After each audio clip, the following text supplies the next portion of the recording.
दोस्तों, आज की कहानी है वाह बहू सस में बहुत ही स्वाद हलवा बना है। दोस्तों, कहानी शुरू करने से पहले अगर आपने हमारे चैनल को सब्सक्राइब नहीं किया है तो सब्सक्राइब कर लीजिए ताकि आपके पास पहुंचे हर नया वीडियो। अगर मम्मी जी नहीं खाएगी तो घर में कोई नहीं खाएगा, कहते हुए रिद्धि ने सबके सामने से आइसक्रीम उठा ली। रिद्धि की शादी 6 महीने पहले सरस के साथ हुई है। ससुराल में खूब प्यार करने वाली सास सोनल, ससुर पंकज और एक छोटी ननद सरैया और देवर नवल है। इन 6 महीनों में रिद्धि ने इस घर को पूरी तरह अपना लिया है और परिवार ने भी रिद्धि को अपना सदस्य स्वीकार कर लिया। बस एक ही बात थी जो रिद्धि को बार बार खटकती थी। उसकी सास सोनल को जब भी कोई खाने की चीज दी जाती तो वह कह देती, मुझे नहीं खाना, मेरे हिस्से का बच्चों में बांट दो। शुरू में तो रिद्धि को ये बिल्कुल अच्छा नहीं लगा। उसने कहा भी, क्यों मम्मी, क्या आपको ये पसंद नहीं?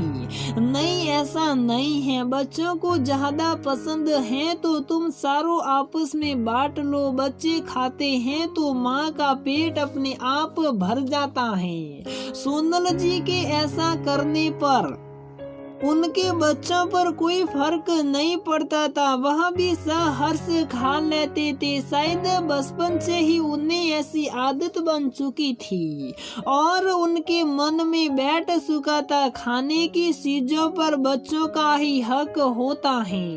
अभी 2 दिन पहले रिद्धि ने बेसन का हलवा बनाया। रविवार का दिन था और सभी घर पर ही थे। नाश्ते की मेज पर उसने सबकी कटोरी रख दी।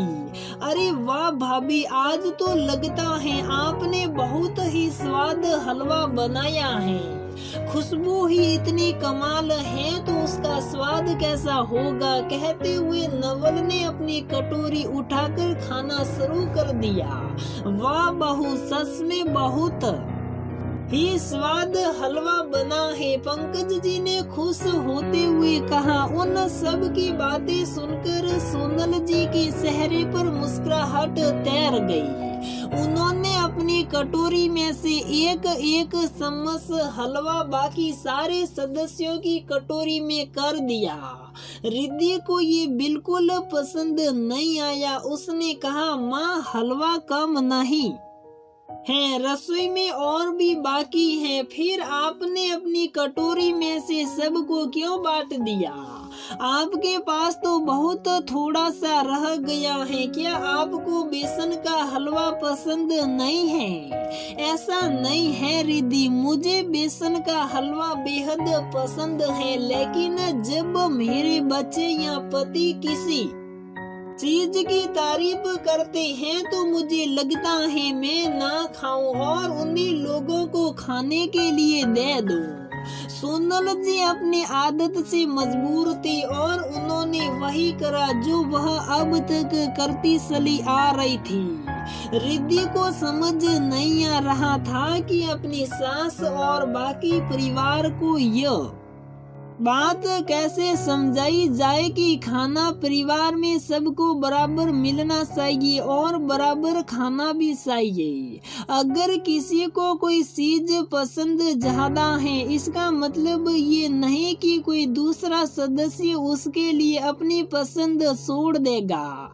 आज रात को खाना खाने के बाद जब रिद्धि ने फ्रिज से आइस क्रीम निकाली तो श्रेया खुशी से बोली, अरे वाह, ये तो मेरी मन पसंद आइसक्रीम है। उसके इतना कहते ही रिद्धि समझ गई अब क्या होने वाला है, लेकिन उसने भी सोच लिया था कि उसे क्या करना है। जैसे ही उसने सबको आइसक्रीम दी, सोनल जी ने हमेशा की तरह अपनी आइसक्रीम मैं से सबसे पहले श्रेया को दी, फिर नवल, सरस और रिद्धि को दे दी और अपने पास नाम मात्र की आइसक्रीम रखी। आज रिद्धि ने सोनल जी से कुछ नहीं कहा, लेकिन सारी आइसक्रीम ले जाकर कूड़ेदान में डाल दी। सब लोग उसकी इस हरकत से आश्चर्यचकित थे, समझ नहीं पा रहे थे कि हरदम मुस्कुराती रहने वाली रिद्धि आज इतने गुस्से में क्यों है। रिद्धि ने सरस, नवल और श्रेया की तरफ देखते हुए कहा, माँ को तब से ये आदत है जब तुम तीनों बहुत छोटे हुआ करते थे और वह अपनी ममता के कारण अपने इच्छे की खाने की चीजें भी तुम तीनों में बांट दिया करती थी, लेकिन तुम्हें आदत हो गई माँ का इच्छा खाने की। अब तुम तीनों छोटे बच्चे नहीं रहे हो। माँ ने अपना मन मारने की आदत डाल ली, लेकिन तुम्हें ये कभी दिखाई ही नहीं दिया। जो हलवा माँ को बेहद पसंद है वह सिर्फ इसलिए कि तुम्हें भी पसंद है तुम्हें दे देती हैं। वह तो अपनी ममता से मजबूर हैं, मगर तुम तीनों को तो कभी एहसास भी नहीं हुआ। पापा, आपने भी कभी ध्यान ही नहीं दिया कि ममता के नाम पर माँ अधूरा खाना खाती रही। रिद्धि ने पंकज जी से पूछा तो वो शक पका गए, क्योंकि रिद्धि सही कह रही थी। सरस, नवल और श्रेया ठगे से बैठे थे। उन्हें आज तक इस बात का कभी एहसास ही नहीं हुआ कि अनजाने में वह क्या कर रहे हैं। वह तो इसे बस माँ का प्यार समझ रहे थे। इस बात को कभी समझा ही नहीं कि पोषण की और स्वाद की जरूरत माँ को भी उतनी ही है जितनी हमें। सस माँ, हमने इस बात की तरफ कभी ध्यान ही नहीं दिया कि तुम्हारी कटोरी जो खाली हो रही है उससे एक दिन तुम्हारा शरीर भी खाली हो जाएगा। हम तो सिर्फ यही सोचते रहे कि ये तुम्हारा लाड प्यार है। आंखों में आंसू लिए सरस ने सोनल जी के गले लगते हुए कहा, नवल और श्रेया रिद्धि के पास जाकर बोले, थैंक यू भाभी, आज आपने हमें एहसास करा दिया कि माँ का पेट भरना भी उतना ही जरूरी है जितना बच्चों का। अच्छा ठीक है, आज के बाद माँ की कटोरी खाली नहीं होगी। आंसू पोंछते हुए सोनल जी बोली, ये हुई ना बात, तो फिर रस मलाई लेकर आती हूँ। रिद्धि ने सहक कर कहा, इस बार माँ की कटोरी खाली नहीं हुई। अक्सर देखा जाता है कि परिवारों में माँ खाने की चीजें अपने बच्चों को ही दे देती हैं। बच्चे बचपन से माँ को ऐसा करते देखते हैं तो उन्हें भी यही आदत हो जाती है। मेरा व्यक्तिगत विचार है कि माँ को बच्चों के साथ बैठकर खाना चाहिए, सब कुछ खाना चाहिए।